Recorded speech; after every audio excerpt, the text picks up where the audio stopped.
Fort കൊച്ചിയിൽ നടപ്പാതയിലെ പൊട്ടിപ്പൊളിഞ്ഞ ടൈലിൽ തട്ടി വീണ് വിദേശ വനിതയ്ക്ക് പരിക്കുപറ്റി. അമേരിക്കയിൽ നിന്നെത്തിയ അർലിനാണ് പരിക്കേറ്റത്.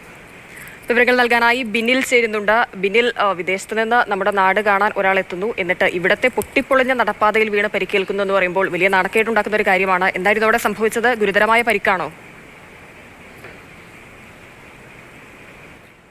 പരിക്ക് ഗുരുതരമല്ല, പക്ഷേ ആ സംഭവമാണ് നമ്മളെ ഞെട്ടിപ്പിക്കുന്നത്. നമുക്ക് നമ്മുടെ നാട് കാണാനെത്തിയ വിദേശ സഞ്ചാരിക്ക് ഇത്തരമൊരു പരിക്കേൽക്കുക എന്നത് നമ്മളെ സംബന്ധിച്ചിടത്തോളം ഒരു നാണക്കേടുണ്ടാക്കുന്ന ഒരു സംഭവം കൂടിയാണ്. നടന്നത് ഇതാണ്.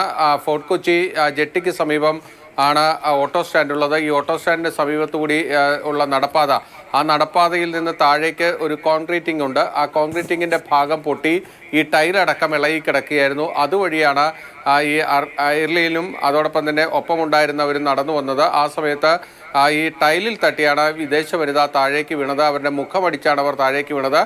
നെറ്റിയിലാണ് പൊട്ടലുള്ളത്. ആ പൊട്ടൽ സാരമായിട്ടുള്ള ഒരു പരിക്കല്ല, പക്ഷേ ആ സമയത്ത് തന്നെ നിരവധി പേർ ഓടിക്കൂടുകയും അവർ ആശുപത്രിയിൽ എത്തിച്ച് ആവശ്യമായ പ്രഥമ ശുശ്രൂഷയെല്ലാം നൽകി അവരെ ഹോട്ടലിലേക്ക് അയക്കുകയൊക്കെ തന്നെ ചെയ്തു. പക്ഷേ ഈ സംഭവം നമുക്ക് സംബന്ധിച്ചിടത്തോളം നമ്മൾ ആ ദൃശ്യങ്ങളിൽ തന്നെ വ്യക്തമാണ്.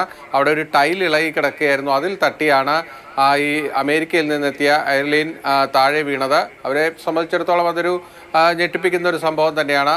നമ്മൾ വളരെ കരുതിയിരിക്കേണ്ട ഒരു കാര്യം കൂടിയാണ്. കാരണം പ്രത്യേകിച്ച് നേരത്തെ ഫോർട്ട് കൊച്ചിയിലെ ഈ നടപ്പാതയുടെയൊക്കെ നിർമ്മാണ പ്രവൃത്തികളുമായി ബന്ധപ്പെട്ട ഒരു വിദേശി വീണ കാലൊടിയുകയൊക്കെ ചെയ്യുന്ന ഒരു സംഭവം ഇതിനു മുൻപ് ഒരു 2-3 മാസങ്ങൾക്ക് മുൻപ് ഉണ്ടായതേ ഉള്ളൂ. അതിനിടയിലാണ് ഇത്തരം ഒരു സംഭവം കൂടി ഫോർട്ട് കൊച്ചിയിൽ, പ്രത്യേകിച്ച് ഏറ്റവും കൂടുതൽ വിനോദസഞ്ചാരികൾ എത്തുന്ന സ്ഥലത്ത് ഉണ്ടായത്. കല്ല് തട്ടിയിട്ട് വീണ അല്ലേ? റോഡിലുള്ള കല്ല്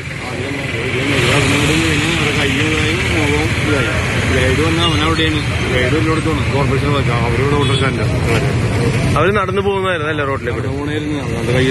വീണ് കൈ ഒരു ഇവിടെയൊക്കെ പൊട്ടി കൈ ഹോസ്പിറ്റലിൽ കൊണ്ടിട്ടുണ്ട്.